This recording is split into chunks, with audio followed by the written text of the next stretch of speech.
वंदे मातरम। स्वागत है आपका अपने टीटी फैमिली शिक्षकों के परिवार जायसवाल कोचिंग सेंटर पर, पावर्ड बाई शिक्षा ही प्रकाश है। आज की क्लास में साथियों हम हिंदी के सॉल्व पेपर करने वाले, हिंदी के टॉप 30 क्वेश्चंस करेंगे जो आपके सिलेबस के अकॉर्डिंग, एग्जाम के अकॉर्डिंग बहुत ही महत्वपूर्ण होने वाले हैं।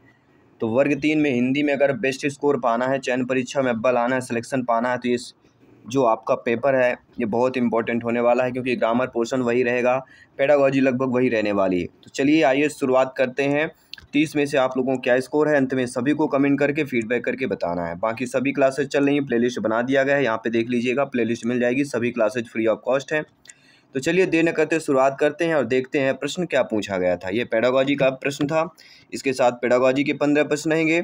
15 प्रश्न आपके अपठित गद्यांश पद्यांश के रहेंगे, जिसमें से 8 प्रश्न गद्यांश के रहेंगे, 7 प्रश्न पद्यांश के रहेंगे।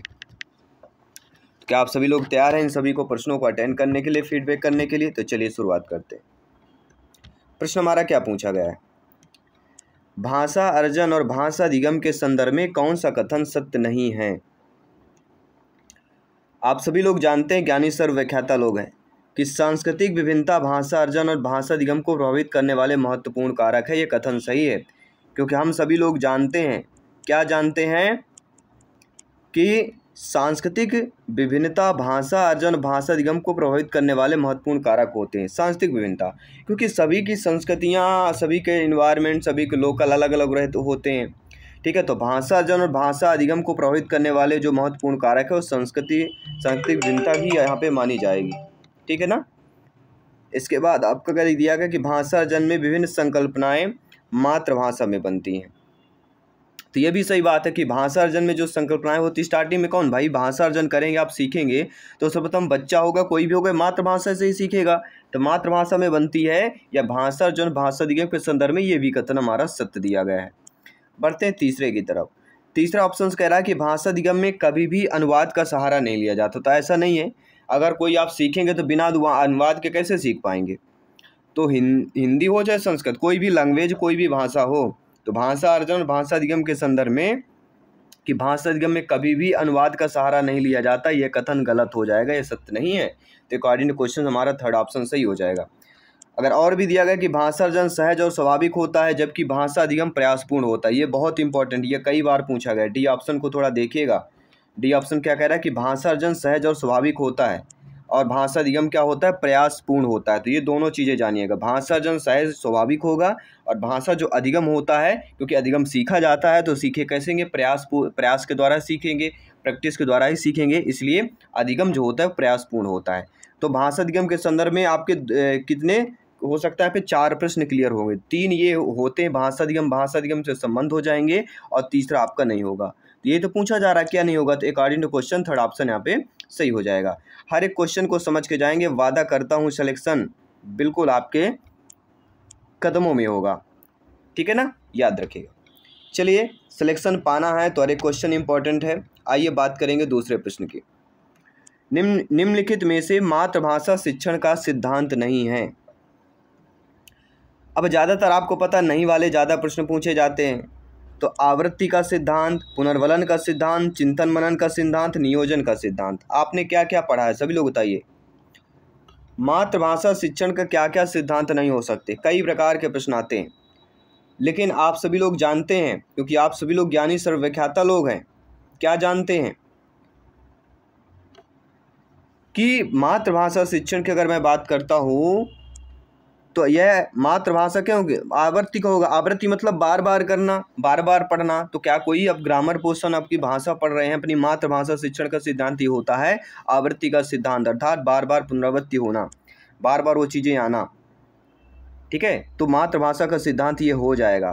पुनर्वलन का सिद्धांत ये भी होगा, मान लीजिए कोई चीज़ आपने पढ़ा है, फिर से दोबारा आप पढ़ेंगे, फिर आप दोबारा पढ़ेंगे, तो दोबारा पढ़ना पुनर्वलन का सिद्धांत, तो बिल्कुल मातृभाषा शिक्षण का सिद्धांत, तो उसको दोबारा पढ़ना चाहिए। चिंतन मनन का सिद्धांत, बिल्कुल सही बात है। अब बिना चिंतन मनन के कैसे हम पढ़ सकते हैं, किसी चीज़ को कैसे हम समझ सकते हैं। नियोजन का सिद्धांत, नियोजन मतलब होता है क्रिएटिविटी। ठीक है, तो नियोजन यहाँ पे हम नहीं करते, क्योंकि मातृभाषा शिक्षण का सिद्धांत आपका नियोजन का कार्य नहीं होता है कि आप कोई चीज़ नया करें, कोई नियोजित करें। ठीक है ना, यहाँ पे नियोजन का कार्य नहीं होगा, याद रखिए।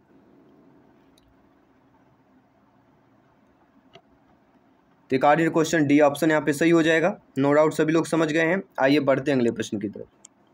संरचनात्मक पद्धति प्रक्रिया की प्रमुख इकाई यूनिट क्या होती है? सभी लोग बताइएगा। देखिए संरचनात्मक पद्धति पूछी गई, ये भी बहुत इंपॉर्टेंट टॉपिक है। संरचनात्मक पद्धति प्रक्रिया की प्रमुख इकाई है। एग्जाम में ऐसा प्रश्न आता है तो क्या वह वर्ण है, शब्दक्रम है, वाक्य है, शब्द है? अपने दिमाग को चेक कीजिए, अपने माइंड की मेमोरी को चेक कीजिए और वीडियो पॉज कीजिए, कमेंट बॉक्स में अवश्य बताइएगा कि संरचनात्मक पद्धति प्रक्रिया की प्रमुख इकाई, प्रमुख यूनिट क्या होती है। इंपॉर्टेंट। तो सभी लोग जानते हैं क्या होता है संरचनात्मक जो स्ट्रक्चरल मेथड होता है, इसकी प्रमुख इकाई क्या होती है?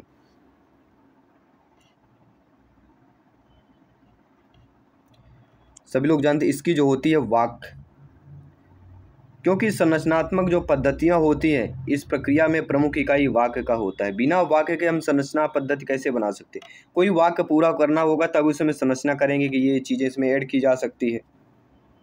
ठीक है ना, सभी लोग समझ गए। और एक आता है संरचनावाद भी आता है। तो संरचनात्मक भाषा विज्ञान में सभी लोग जानते हैं कि संरचनावाद से एग्जाम में भी प्रश्न आ जाता है। तो संरचनावाद के भी बारे में हम चर्चा करेंगे आगे आने वाले प्रश्नों में। संरचनावाद का सिद्धांत किसने दिया था? अगर ये प्रश्न आता है तो क्या करेंगे? मान लीजिए आपसे प्रश्न आ गया कि संरचनावाद का सिद्धांत किसने दिया, किस मनोवैज्ञानिक ने दिया, किस मनोविज्ञान ने दिया? आपका जवाब क्या होना चाहिए? आपका जवाब होना चाहिए विलियम वुंड और एडवर्ड टिचनर। विलियम वुंड और एडवर्ड टिचनर ने दिया था। तो एक्स्ट्रा नॉलेज भी हमें लेके चलना है। ऐसा नहीं कि जो आप प्रश्न है उसी को हमें थोड़ा ध्यान देना समझना है, एक्स्ट्रा नॉलेज भी लेके चलना है, क्योंकि यही एग्जाम में काम आने वाला है, सिलेक्शन दिलाने वाला है, याद रखिएगा। अगला, बच्चों की भाषा शिक्षा के संदर्भ में इनमें से कौन सा कथन असत्य दिया गया है? ज़्यादातर नहीं असत्य वाले प्रश्न पूछे जा रहे हैं, इसलिए आप सभी लोगों को ध्यान देना है। हम सभी लोग जानते हैं कि बच्चे जो होते हैं समृद्ध भाषा परिवेश में सहज और स्वतः रूप से भाषा में परिमार्जन कर लेंगे। ये हमने कई बार पढ़ा, स्टेटमेंट भी आता है, तो बिल्कुल सत्य दिया गया है। बच्चे भाषा की जटिल और समृद्ध संरचनाओं के साथ विद्यालय आते हैं, ये कथन गलत है, क्योंकि बच्चे जो है जटिल और समृद्ध संरचनाओं के साथ कैसे विद्यालय आएंगे? विद्यालय बच्चा जब आता है तो वो तो कुछ जितना ज़्यादा उसको कैसे पता होगा? तो बच्चे जो है भाषा की जटिल और समृद्ध संरचनाओं के साथ विद्यालय नहीं आते हैं यहाँ पर, क्योंकि भाषा का जिक्र किया गया है, तो ये आपका सत्य हो जाएगा भाषा शिक्षा के संदर्भ में। सुधार के नाम पर की जाने वाली टिप्पणियों व निरर्थक अभ्यास से बच्चों में अरुचि उत्पन्न हो सकती है। ये भी हो सकता है। मान लीजिए आप नियुक्त होती, आप लोग अध्यापक अध्यापिका बन चुके हैं, मान लीजिए सुधार के नाम पर आप कोई टिप्पणी या निरर्थक अभ्यास बच्चों से बोल देते हैं कि चलो ये गलत करके आओ, फिर से दोबारा करना, तो बच्चे अरुचि उत्पन्न करने लगती है। बिल्कुल सही बात है भाषा शिक्षा के संदर्भ में। अगला, बच्चों की भाषा संकल्पनाओं और विद्यालय में प्रचलित भाषा परिवेश में विरोधाभास भी भाषा सीखने में सहायक होता है। कैसे विरोधाभास हो जाएगा भैया? आप सभी लोग जानते हैं कि भाषा संकल्पना और विद्यालय में जो प्रचलित भाषा परिवेश है उसमें विरोधाभास से भी होता है कि अगर ऐसी चीज़ें करेंगे तो ऐसे ही होगा, तो कुछ कहीं ना कहीं सीखने को मिलता है। लेकिन सुधार के नाम पर अगर बच्चों को निरर्थक अभ्यास बच्चों से करा रहे हैं तो निरर्थक शब्द जो अपने आप में निगेटिव हो जाएगा। निरर्थक अभ्यास कराना, तो यहाँ पे हमें सार्थक अभ्यास कराना है, ना कि निरर्थक अभ्यास बच्चों से करवाना है। ठीक है, आई होप सभी लोग आप लोगों ने समझ लिया। जयसवाल सर आप सभी का अभिनंदन, स्वागत करते हैं, आप सभी के माता पिता को प्रणाम करते हैं, आप सभी को नमस्कार करते हैं। साथियों, अगला प्रश्न, इनमें से भाषा की कक्षा में विभिन्न संचार माध्यम जो मुद्रित और अमुद्रित इनका जो प्रयोग होता है क्या वह समावेशी कक्षा की आवश्यकताओं को पूरा करने में सहयोग नहीं देता है? बच्चों की भाषा को आकलन अनिवार्य नहीं है, भाषा की कर्तव्य निष्ठा का द्योतक नहीं है, या समावेशी कक्षा की आवश्यकताओं को पूरा करने में सहयोग देता है? तो हम सभी जानते हैं कि भाषा की कक्षा में विभिन्न संचार माध्यमों या मुद्रित का प्रयोग जो होता है वह समावेशी कक्षा की आवश्यकताओं को पूरा करने में सहयोग करता है। अब देखिए हम कैसे, सहयोग नहीं करता निगेटिव हो गया, अनिवार्य नहीं है, तीनों में नहीं दिया गया है। इस समय पता चल जाता है अगर हमें प्रश्न का सही उत्तर भी नहीं पता है तो हम ऑप्शन के अकॉर्डिंग भी सही कर सकते हैं। यही चीज़ हमें समझाने वाले हैं, हर क्लास में समझाते हैं, तभी आपका सिलेक्शन हो पाएगा, आपके माता पिता का सपना साकार हो पाएगा। इसलिए आप सभी लोगों को ध्यानपूर्वक समझना है। जो हम चीज़ें बताते हैं लास्ट तक देखिए, हर एक प्रश्न को समझिए, क्योंकि यही जो समय है जो आप अपने आप को दे सकते हैं, आप अपने ड्रीम्स को अचीवमेंट करने के लिए समय बहुत इंपॉर्टेंट है आप सभी के लिए। अगला है कि कौन से भाषा का मुख्य या मुख्य तत्व होते हैं। तो भाषा के मुख्य तत्व चिन्ह भी होता है, संकेत भी होता है, ध्वनि भी होता है। क्योंकि चिन्ह, संकेत, ध्वनि के बिना हम भाषा कैसे लिख पाएंगे, बोल पाएंगे, कुछ भी नहीं कर पाएंगे। चिन्ह, संकेत, ध्वनियाँ, ये तीनों मुख्य तत्व हैं भाषा के। ठीक है, इनमें से नहीं वाला भी दे दिया जाएगा, कोई निगेटिव दे दिया जाएगा, उसमें पूछा जाएगा कौन सा नहीं होगा, तब आपको थोड़ा सा सर्च करना पड़ेगा। अगला है कि इनमें से वर्णनात्मक कविता शिक्षण की सही विधि कौन सी होती है। सभी लोग बताइएगा। बहुत ही बेहतरीन लाजवाब प्रश्न है, 1 नंबर वाला प्रश्न है, सिलेक्शन देने वाला प्रश्न है कि निम्न में से वर्णनात्मक कविता शिक्षण की सही विधि कौन सी है। क्या वह गद्य प्रणाली विधि कहला जाएगी? गद्य प्रणाली के साथ साथ क्या वह आपकी शब्दार्थ प्रणाली होगी, असंतृप्तिकरण या व्यास प्रणाली होगी? कहीं ना कहीं देखिए, वर्णनात्मक कविता शिक्षण की विधि की अगर बात करते हैं तो छात्रों के अनुकरण से संबंधित होना चाहिए। तो इनमें से जो सही विधि मानी गई है वह आपकी मानी गई शब्दार्थ प्रणाली।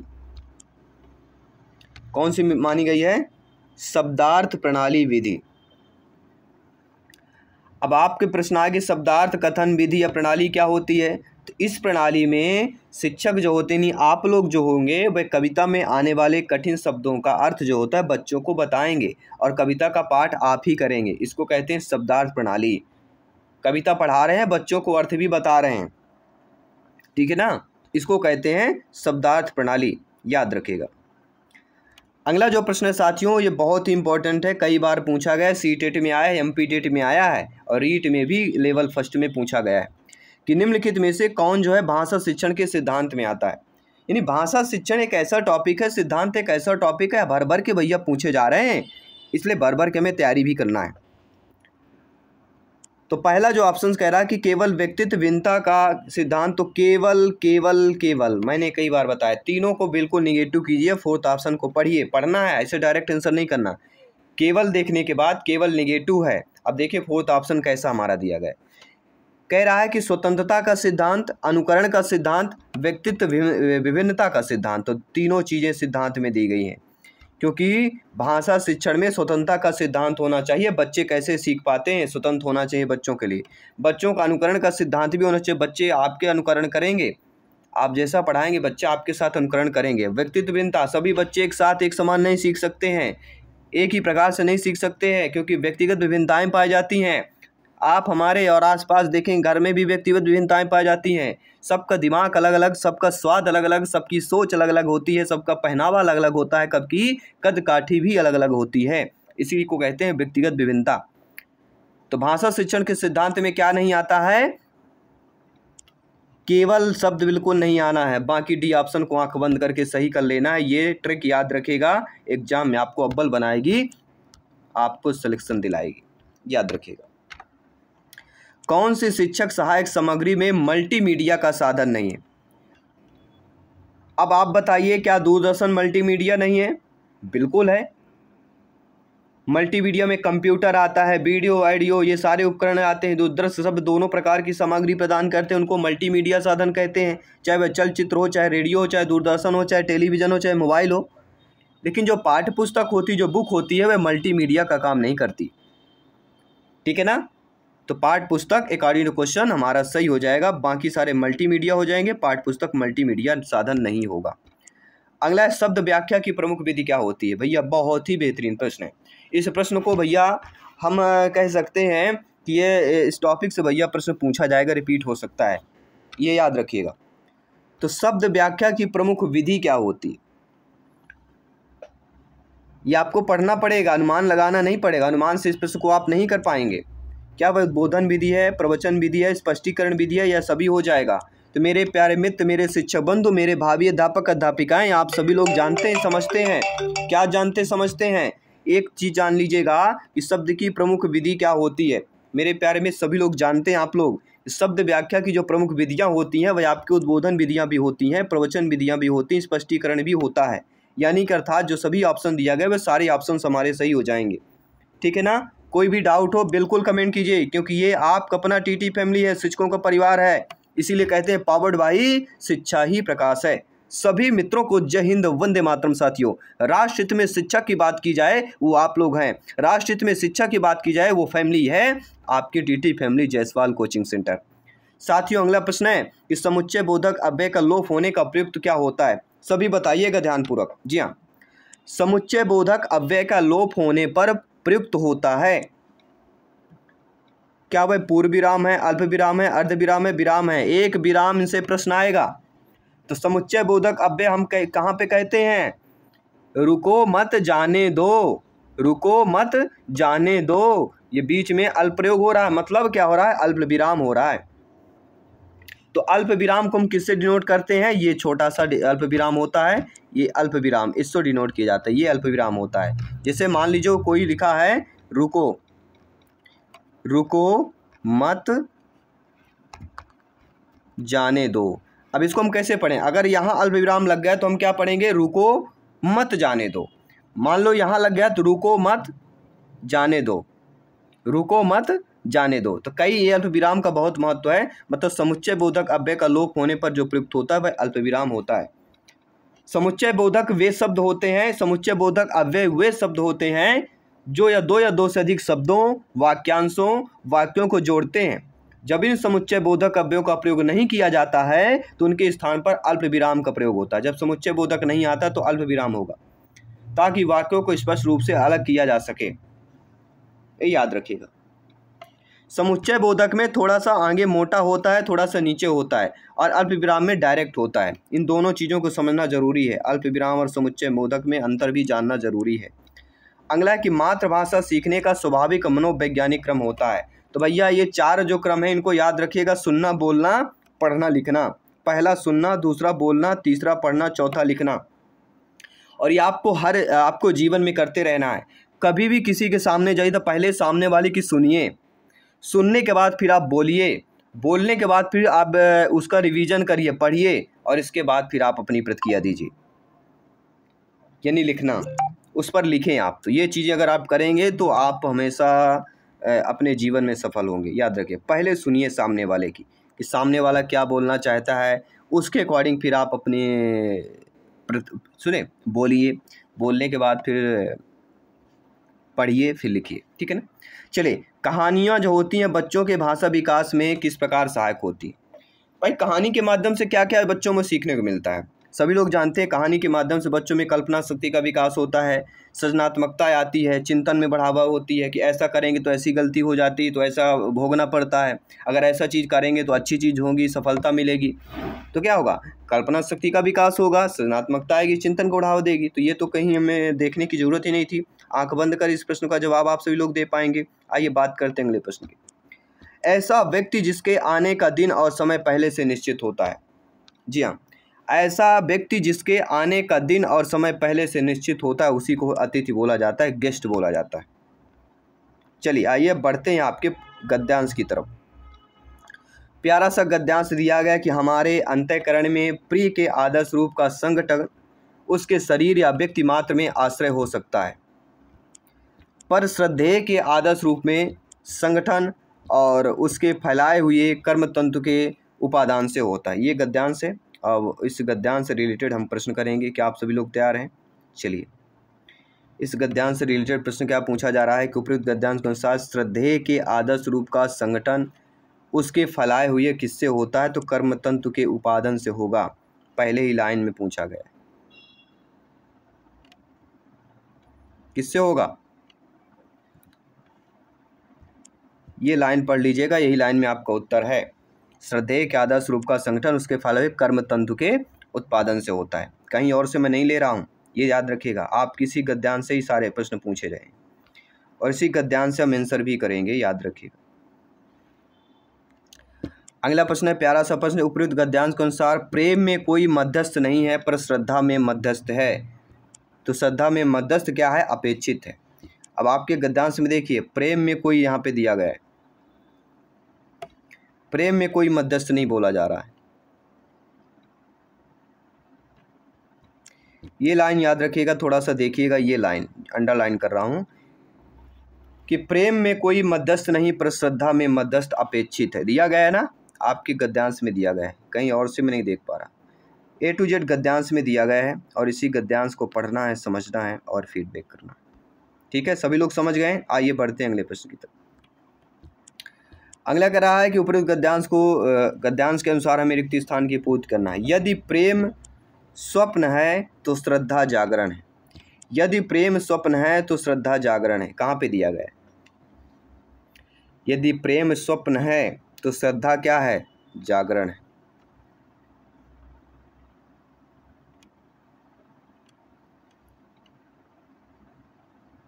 ये देखिए यहाँ पे दिया गया है, यदि प्रेम स्वप्न है तो श्रद्धा जागरण है। दिया गया है ना, तो आपके पूरा A to Z गद्यांश से ही लिया गया है सारे कुछ, तो आपको घबराने की ज़रूरत नहीं है, ना ही आपको, केवल आपको समझने की ज़रूरत है। जितना ज़्यादा समझेंगे उतना बेहतर होगा आप सभी के लिए। अगला गद्यांश के अनुसार असत्य कथन का चयन करना है। तो इसके लिए हम साबे देखेंगे क्या है, क्या कंसेप्ट पूछा गया था। प्रेमी प्रिय को अपने लिए और अपने प्रिय के लिए संसार को अलग करना चाहता है। बिल्कुल सही बात है। प्रेम में कोई मध्यस्थ नहीं, पर श्रद्धा में मध्यस्थ अपेक्षित, ये हमने पढ़ा, ये बिल्कुल सही है। यदि प्रेम स्वप्न है तो श्रद्धा जागरण, ये भी हमने पढ़ा। लेकिन प्रिय का चिंतन हम आंखें मूंदे हुए संसार को भुलाकर करते हैं, पर श्रद्धेय का चिंतन हम आंख बंद करते हुए करते हैं। ये कथन गलत हो जाएगा। आंख बंद कर करते हैं, दिया गया है ना। अब देखिए इस लाइन को पढ़िएगा। संसार को भुलाकर करते हैं, पर श्रद्धेय का चिंतन हम आंख खोले हुए हैं। तो आंख खोले हुए हैं और आपको यहाँ पे कह रहा है आंख बंद है, इसलिए ये क्या हो जाएगा? असत्य कथन हो जाएगा। बाकी सारे ये तीनों सत्य हो जाएंगे। इसके बाद देखते हैं अगला प्रश्न क्या पूछा गया। अगला प्रश्न गद्यांश के अनुसार कह रहा है कि प्रेम पक्ष और श्रद्धा में कितने पक्ष होते हैं? देखिए प्रेम में होते हैं 2 पक्ष और श्रद्धा में 3 पक्ष होते हैं। अब आप लोग बोलेंगे सर आपने कैसे बता दिया? क्योंकि यहाँ पे लिखा हुआ है, आपके गद्यांश में लिखा हुआ है कि प्रेम केवल 2 पक्ष होता है और श्रद्धा में 3 पक्ष होते हैं। लिखा गया है 2 पक्ष और 3 पक्ष, तो कहीं और से लेने की ज़रूरत नहीं। इसी प्रकार से आप सारे आपके जो अपठित गद्यांश पेपर में आए किसी प्रकार से समझना है। पहले अच्छे तरीके से पढ़ लीजिएगा गद्यांश को, इसके बाद सॉल्व कर लीजिएगा। इनमें से कौन सा शब्द श्रद्धा का पर्यायवाची नहीं? ठीक है, श्रद्धा, निष्ठा, आस्था ये श्रद्धा के पर्यायवाची हो जाएंगे। लेकिन जो घृणा होता है, घृणा श्रद्धा का पर्यायवाची नहीं होगा, बल्कि विश्वास हो जाएगा। विश्वास भी पर्यायवाची होगा लेकिन घृणा नहीं होगा, और विश्वास, श्रद्धा ये सारे हो जाएंगे आपके पर्यायवाची श्रद्धा के। तो ग्रामर पोर्शन भी आपके अपठित गद्यांश से पूछे गए हैं। अगला हमारा कह रहा अपठित गद्यांश से प्रश्न पूछा गया है कि वाक दिन के समय अपने प्रिय से मिलने वाली नायिका के लिए एक शब्द बताएं। यानी दिन के समय अपने प्रिय से मिलने वाली नायिका के लिए एक शब्द क्या बोला जाएगा? उसको बोला जाएगा, क्या बोलेंगे? दिवाभिसारिका। क्या बोला जाएगा? सभी लोग बताइए। दिन के समय अपने प्रिय से मिलने वाली नायिका को एक शब्द में क्या बोलेंगे? सभी बताइएगा। उसको हम अभिसारिका बोलते हैं, अभिसारिका बोलते हैं, या फिर दिवाभिसारिका हो जाएगा। अभिसारिका, अगर मान लीजिए एग्जाम में अभिसारिका भर ही आता है तो घबराना नहीं है कि आप बोलें सर तो दिव अभिसारिका उन्होंने बताया है। तो अभिसारिका भर भी आता है तो आप लोगों को ये ऑप्शन कर लेना है, ठीक है ना। चलिए अगला प्रश्न देख लेते हैं। अगला प्रश्न कह रहा है कि भैया लोकप्रिय में कौन सा समास होगा? लोकप्रिय में समास होगा दोनों समास, दोनों पद प्रधान तो नहीं है, कर्मधारय भी नहीं होगा, द्विगु संख्यावाचक नहीं, तो हो जाएगा तत्पुरुष समास। तत्पुरुष समास क्यों होगा? क्योंकि लोकप्रिय को अगर हम विच्छेद करते हैं तो आ जाएगा लोक में प्रिय। क्या आना चाहिए? अगर विच्छेद करते हैं तो यहाँ पे आ जाएगा लोक में प्रिय, इस अर्थात तत्पुरुष समास में वाला आता है ना। अब आइए काव्यांश की ओर। काव्यांश कह रहा है क्या तुमने कभी सुनी है सपनों में चमकती कुल्हाड़ियों के भय से पेड़ों की चित्कार, कुल्हाड़ियों के वार सहते किसी पेड़ की हिलती टहनियों में दिखाई पड़े हैं तुम्हें, बचाव के लिए पुकारते हजारों हजार हाथ। क्या होती है तुम्हारे भीतर धमस, कट कर गिरता है पल भर कोई पेड़ धरती पर, सुना है कभी रात के सन्नाटे में अंधेरे से मुंह ढाप किस कदर रोती है नदियाँ। एक आपका पद्यांश है। इस पद्यांश रिलेटेड प्रश्न करेंगे। इस घाट अपने कपड़े और मवेशी धोते, सोचा है कभी उस घाट पी रहा होगा कोई प्यासा पानी, या कोई स्त्री चढ़ा रही होगी देवता को अर्थ। मतलब देवता को जो पानी चढ़ाया जाता है उसको अर्थ बोला जाता है। ठीक है, चलिए अब कह रहा प्रस्तुत कविता का मूल स्वर है पर्यावरण संकट।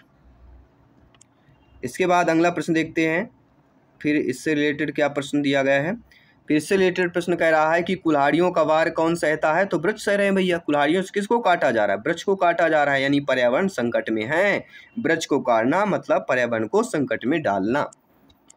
पी रहा होगा, इनमें से कौन सी क्रिया शब्द है, तो क्रिया भैया कौन सी होगी, क्या कर रहे हो भैया, पी रहे हो, तो पीना यानी क्या हो गई क्रिया। आप कार्य क्या कर रहे हो, पी रहे हो, तो पीना यानी पी शब्द क्रिया हो जाएगा। ठीक है ना, चलिए इसके बाद बढ़ते हैं अगले प्रश्न की तरफ। अगला प्रश्न भी बहुत ही बेहतरीन प्रश्न है, क्योंकि आप लोग भी बेहतरीन हैं। ठीक है, तो उपयुक्त पंक्तियों में संदर्भ में कह रहा धमस का अर्थ बताएं। तो धमस का अर्थ होता है दिल दहलाने वाली आवाज़। दिल दहलाने वाली आवाज़ को हम धमस के नाम से जानते हैं। धमस नाम का एक उनको संज्ञा दे दी गई है कि दिल दहलाने वाली आवाज़ को हम धमस बोलते हैं। स्त्री का विपरीत तो सभी लोग जानते हैं, स्त्री का पुरुष होगा, मेल का फीमेल होगा, तो ये तो नॉर्मल सी बात है भैया, ये तो आप सभी लोग जान लेंगे। फिर अगला प्रश्न कह रहा है कि नदियों में एक वचन क्या होगा। चलिए सही बात है, नदियों बहुवचन हो गया, नदियां का एक वचन। सभी लोग बताइएगा। थोड़ा सा आवाज़ मेरी आज चेंज लग रही, मुझे लग रहा है, मुझे खुद समझ में आ रहा है मेरी आवाज़ चेंज है, क्योंकि मौसम का बढ़िया सुहावना लग रहा है भैया। बढ़िया बारिश का मौसम है, मज़ा आता है, लेकिन थोड़ा स्वास्थ्य बचा के रखिएगा, क्योंकि बारिश का मौसम जो आता है नई खुशियाँ लाता है, नई खुशियों के साथ साथ नई उत्सुकता लाता है। चेहरे में मनमोहक आती है, चेहरे में खिलखिलाहट होती है, चेहरे में चमक आती है, चेहरे फेस में स्माइल आती है, मुस्कुराहट आती है, लेकिन साथ साथ बीमारियां भी लाती है। तो नदियां का एक वचन हो जाएगा नदी। क्या हो जाएगा, नदी। नदी के रूप भी बनते हैं कि नहीं बनते आप लोग, किसके रूप बनते हैं सभी लोग बताइए। प्यासा में कौन सा प्रत्यय होगा भैया, प्यास, तो प्यास हो गया और आ प्रत्यय लगा हुआ है तो प्यासा शब्द हो गया। और इस पेपर का 30वां प्रश्न आपके स्क्रीन पर है। निम्न में से खाली स्थान मौखिक अभिव्यक्ति को सफल बनाता है। देखिए कोई भी मौखिक अभिव्यक्ति होगी उसको क्या केवल भाषा शब्द बनाएगा, केवल विषय वस्तु बनाएगा, केवल प्रस्तुतिकरण बनाएगा, बिल्कुल नहीं। मौखिक अभिव्यक्ति को सफल कौन बनाता है, भाषा बनाती है, विषय वस्तु बनाता है, प्रस्तुतिकरण, अर्थात मौखिक अभिव्यक्ति को ये तीनों सफल बनाते हैं। तो आपने इस पेपर से क्या सीखा, आपने आज के सॉल्यूशन से क्या सीखा, बहुत कुछ सीखा। इसी सीखते जाइए, अपने सपने को साकार कीजिए, मेहनत जारी रखिएगा, क्योंकि करत करत अभ्यास के जड़मति होत सुजान, रसरी आवे जातते सिल पर परत निशान। जब रस्सी बार बार जाती तो पत्थर भी निशान पड़ जाता है। जब आप बार बार तैयारी करेंगे तो आपका सपना क्यों साकार नहीं होगा, बिल्कुल 101% होगा। चलिए मिलते हैं साथियों आपकी अगली क्लास में। सभी मित्रों को जय हिंद, वंदे मातरम, धन्यवाद सभी का।